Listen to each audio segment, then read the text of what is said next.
मशहूर बॉक्सर मोहम्मद अली जो चवण आहे, will is more important than skill. जॾहिं मोहम्मद अली खां पुछो वियो त कुवत इरादी महारत खां वधीक कीअं आहे, त मोहम्मद अली चयो, जॾहिं हिकु बॉक्सर मूंखे मुक हणी किराए विधो त मुंहिंजी स्किल याने महारत उन साम्हूं हाराए छॾियो, पर मुंहिंजी विल मूंखे चयो त उथ मोहम्मद अली ऐं विड़।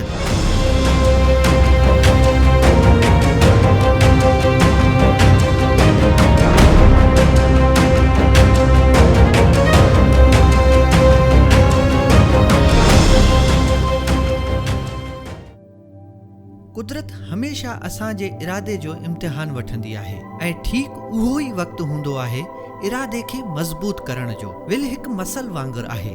जीअं असां बॉडी बिल्डिंग या एक्सरसाइज करे जिस्म जे कंहिं बि हिसे खे मज़बूत बणाए सघूं था या कंहिं बि कम जी प्रैक्टिस करे पंहिंजे दिमाग़ खे तेज़ करे सघूं था, ठीक अहिड़ी तरह असां पंहिंजे इरादे जी ताक़त खे बि वधाए सघूं था। तव्हां सां कॾहिं ईअं ज़रूरु थियो हूंदो जो तव्हां पंहिंजे पाण सां तय कयो हुजे त सुभाणे खां आउं हीअं कंदुसि या हूअं कंदुसि, जहिड़ोकि सुभाणे खां मां सवेर उथंदुसि वग़ैरह। कुझु बि तय करण खां पोइ ईअं बि थियो हूंदो त तव्हां उन ॻाल्हि ते पाबंद न रहिया हुजो। ईअं करण सां विल पावर कमज़ोर थींदो आहे।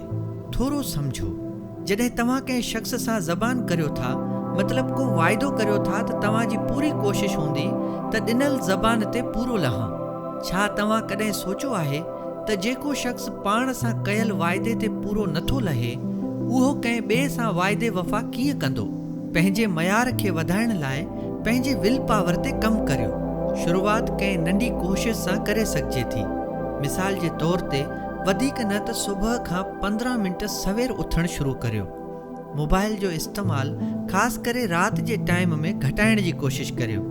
अहिड़ी तरह सां अगरि नंढे नंढे चैलेंजिस ते कमु कयो वञे त कुझु ई टाइम खां पोइ तव्हांजे विल पावर में मज़बूती ईंदी। विल पावर खे वधाइण जो हिकु बहितरीनु तरीक़ो मेडिटेशन बि आहे। मेडिटेशन करण लाइ असांखे हिकु जॻह ते वेहणो हूंदो आहे ऐं जॾहिं तव्हां ध्यानु लॻाइण जी कोशिशि कंदा आहियो त तव्हांजो दिमाग़ु हिकु ख़्याल खां ॿिए ख़्याल जी तरफ़ भॼंदो आहे ऐं उन वक़्तु तव्हांखे प्रैक्टिस करणी आहे पंहिंजे दिमाग़ खे कंट्रोल करण जी। दिमाग़ वार वार भॼण जी कोशिशि कंदो, पर आहिस्ते आहिस्ते तव्हांजो उन ते कंट्रोल वधंदो वेंदो। हिकु वक़्तु अहिड़ो ईंदो जो तव्हांजो विल पावर कई गुना वधीक ताक़तवर थी चुको हूंदो। अगरि तव्हांखे इहो अहसासु थिए त वार वार कोशिश जे बावजूदु ध्यानु नथो लॻे, पोइ बि प्रैक्टिस कंदा रहो, छो जो सिर्फ़ु इन प्रैक्टिस सां बि विल पावर में इज़ाफ़ो थींदो।